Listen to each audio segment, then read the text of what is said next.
Le tout-puissant Mazembe est heureux d'accueillir les décisions qui viennent d'être prises ce jour parce que nous avons tenu à respecter la procédure.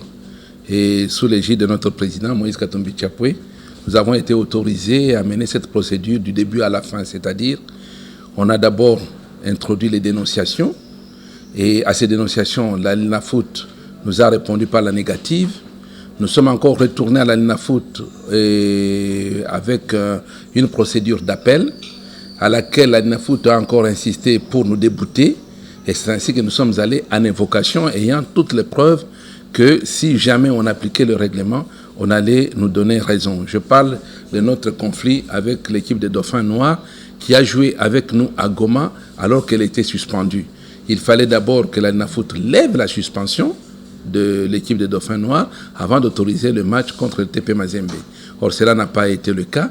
C'est comme ça qu'aujourd'hui, avec cette décision qui vient d'être prise, Mazembe est rétabli dans ce droit. Nous récupérons les 3 points de Goma et ce qui nous permet maintenant de passer en tête du classement et d'envisager d'aller à Kindu pour jouer, pour ramener le trophée à Lubumbashi. Nous le ferons. Un autre cas, c'est celui de Don Bosco dans le litige qui opposait l'équipe de Corbeau KFA à la formation de Vita Club.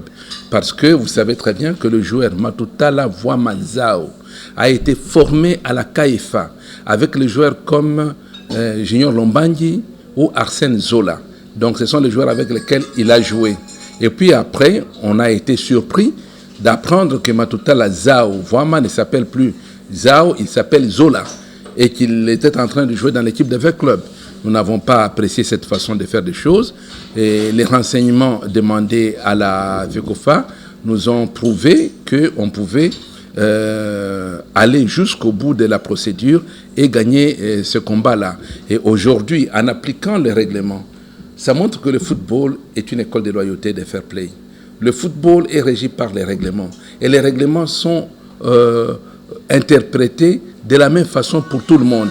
Alors c'est ainsi que, sachant que le football est régi par les règlements et que ces règlements sont interprétés par tout le monde de la même façon pour l'application, et qu'en cas de doute, on doit se référer à l'instance supérieure pour savoir si vous êtes dans l'erreur ou pas, et nous étions toujours convaincus que notre combat allait aboutir à un résultat vraiment qui allait soulager nos supporters, qui allait soulager toute la communauté Badiangwena, qui allait soulager tout le monde qui se reconnaît en TP Mazembe. On a entendu des menaces par ici, des menaces par là et tout. Nous sommes sereins, nous sommes prêts à répondre à toutes les provocations, mais pour aujourd'hui, notre silence a porté ses fruits. À ce qui concerne la plainte de Don Bosco contre l'équipe de Vita Club sur la réclamation du joueur Matutala Zao, nous avons suivi cette péripétie de près parce que ça allait aussi nous profiter, là on a besoin de le cacher. Et que vous savez que l'équipe de Don Bosco s'est basée particulièrement sur le fait que le joueur Kerele est un joueur de KFA qui a été formé à la KFA avec les joueurs comme Arsène Zola, Junior Lombangi et Glody Likonza.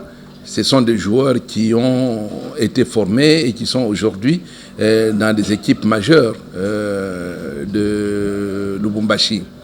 Et que ce joueur, en revenant à Vita Club, a changé de nom, il a changé de date de naissance, il a changé de licence, il a changé même de passeport. Et la plainte de Don Bosco est allée jusqu'au bout et le joueur est maintenant retourné à Corbeau KFA et oblige maintenant Vita Club à perdre les matchs auxquels ce joueur a participé, en l'occurrence contre Don Bosco, contre Renaissance de Kinshasa et contre Dauphin Noir de Goma. Ça fait 3 matchs, 9 points, qui profitent maintenant à l'équipe de TP Mazembe de se relancer et de se trouver aujourd'hui en tête du classement.